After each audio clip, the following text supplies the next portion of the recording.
বিশ্বনবীর 11টা বউ ছিল। কয়টা? আরো জোরে কোন? 11টা বিবি ছিল। দাসী ছিল 2 জন। কয়জন?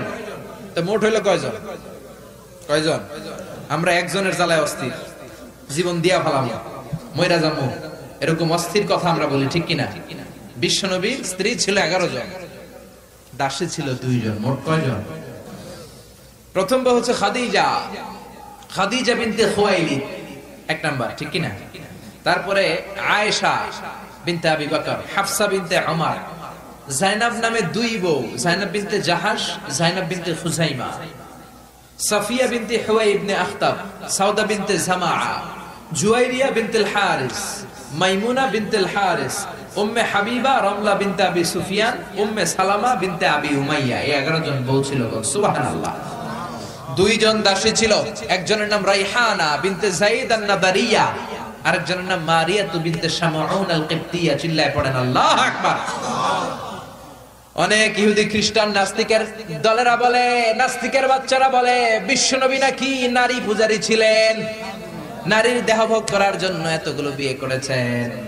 কপাল পোড়া, একটা বিয়ে বিশ্বনবী নিজের মন গড়া করে নাই, করেছেন কার আদেশে? জোরে বলেন, কার আদেশে? বিশ্বনবীর প্রথম বিয়েটা যখন বিশ্বনবী করেছেন বয়স ছিল কত? সবাই বলেন। বিশ্বনবীর বয়স ছিল 25 বছর। আর বিয়ে করেছেন খাদিজাকে, খাদিজার বয়স ছিল কত? 40। শুধু 40ই না, এর আগে খাদিজার আরো 2টা বিয়ে হয়েছে।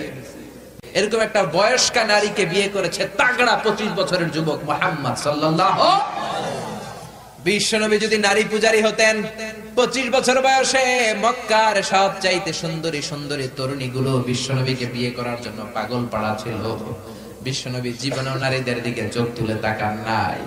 রব্বুল আলামিনের আদেশে তার অন্তরে ইলহাম হয়েছে, খাদিজাকে তিনি প্রথম বিয়ে করলেন। 25 বছরের তাগড়া যুবক বিয়ে করলেন, 2 বার তালাক খাওয়া, অনেকগুলো সন্তানওয়ালা একজন মহিলা, প্রৌঢ়া নারী খাদিজাকে। সুবহানাল্লাহ। 4টা কারণে বিশ্বনবীর এতগুলো বিয়ে হয়েছে। কয়টা? একটা এডুকেশনাল কজ, একটা সোশ্যাল কজ, একটা পলিটিক্যাল কজ, একটা লিগ্যাল কজ। 1 নম্বরে হচ্ছে এডুকেশনাল কজ। জেনে নেন কেন বিশ্বনবী এতগুলো বিয়ে করেছে। মন গড়া করে নাই, আল্লাহর আদেশে করেছে, ঠিক কিনা? 1 নম্বরে এডুকেশনাল কজ। নারীদের বিভিন্ন গোপন মাসালা বিশ্বনবীর কাছে এসে মহিলা সাহাবারা জিজ্ঞেস করতে পারতো না লজ্জার কারণে। এজন্য আল্লাহ বললেন, ও নবী বেশি বেশি বিয়ে করেন, আপনার বউয়ের সংখ্যা হবে 13 জন। মদিনার সব মহিলা সাহাবীগুলা এসে আপনার বিবিদের কাছ থেকে মাসালা শিখে যাবে। লজ্জাকর মাসালাগুলো নবী আপনার কাছে এসে জিজ্ঞেস করা দরকার নাই, আপনার বিবিদেরকে আপনি শিখাবেন, আর বিবির কাছে এসে এসে মদিনার মহিলা সাহাবারা শিখে ইসলাম প্রচার করবে। চিল্লায় কোন আল্লাহু আকবার। এটা হচ্ছে 1 নাম্বার কারণ এতগুলো ওয়াইফ হওয়া। 2 নাম্বার কারণ হচ্ছে সোশ্যাল কারণ। আমার নবী সামাজিক ছিলেন। বিশ্বনবীর রাইট হ্যান্ড ছিল আবু বকর, এই জন্য ডান হাতটাকে শক্ত করার জন্য আবু বকরের মেয়েকে বিয়ে করলেন। বিশ্বনবীর বাম হাত ছিল সাইয়েদনা ওমর, বাম হাতটাকে আরেকটু মজবুত করার জন্য ওমরের মেয়ে হাফসাকে বিয়ে করলেন। ইসলামের 4 জন খলিফার 2 জন বিশ্বনবীর শ্বশুর, বাকি 2 জন বিশ্বনবীর জামাই। সুবহানাল্লাহ। আবু বকর কিন্তু বিশ্বনবীর শ্বশুর, ওমর ফারুক কিন্তু বিশ্বনবীর, আর উসমান আর আলী ছিলেন বিশ্বনবীর জামাই। সুবহানাল্লাহ পড়েন। 2টা কারণ গেল, একটা এডুকেশনাল, একটা গেল সোশ্যাল। 3 নম্বরে হচ্ছে পলিটিক্যাল কজ, রাজনৈতিক কারণে। বিশ্বনবী ইহুদিদের দুর্গ খায়বারে আক্রমণ করেছেন। আল্লাহু আকবার। খারিবাত খায়বার, খায়বার ভেঙে চুড়ে মাসাকার করে দিয়ে ইহুদিদের সাথে যুদ্ধে বিশ্বনবী বিজয় লাভ করে ফেললেন। ইহুদিদের সর্দার হুয়াই ইবনে আখতাব হ্যান্ডকাফ পরে বিশ্বনবীর সামনে এসে দাঁড়িয়েছে। বিশ্বনবী ছিলেন দয়ার নবী, মায়ার নবী। সাহাবারা বললেন, ও নবী, হুয়াই ইবনে আখতাবের একজন কন্যা আছে, বিধবা।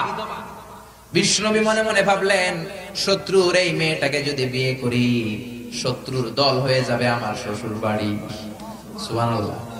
ইহুদিদের বিশাল এই গোত্র, এই মেয়েটার আমি বিয়ে করলে এই দুর্গের লোকেরা হবে আমার শ্বশুর বাড়ি। বিশ্বনবী প্রস্তাব দিলেন, তুমি আমার সাথে বিয়েতে রাজি আছো কিনা? সাফিয়া নামক ওই মহিলা রাজি হয়ে গেলেন। বিশ্বনবী বিয়ে করলেন। ইহুদিরা কয়, হায় হায়, এতদিন মুহাম্মাদের সাথে মারামারি করতাম, এখন মুহাম্মদ হইছে আমগো বেয়াই। কি হইছে?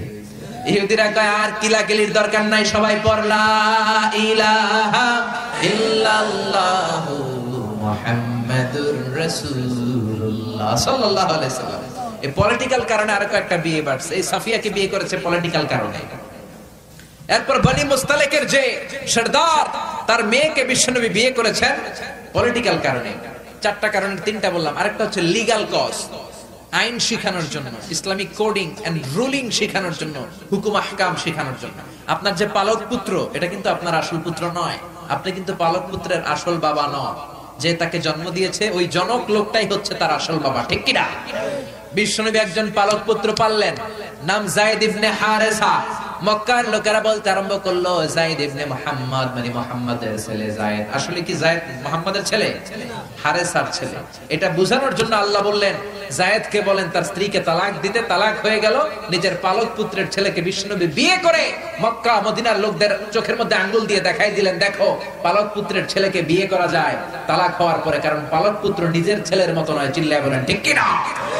এই জন্য বিশ্বনবীর বিয়ের সংখ্যাগুলো বাড়িয়ে দিয়েছে কে?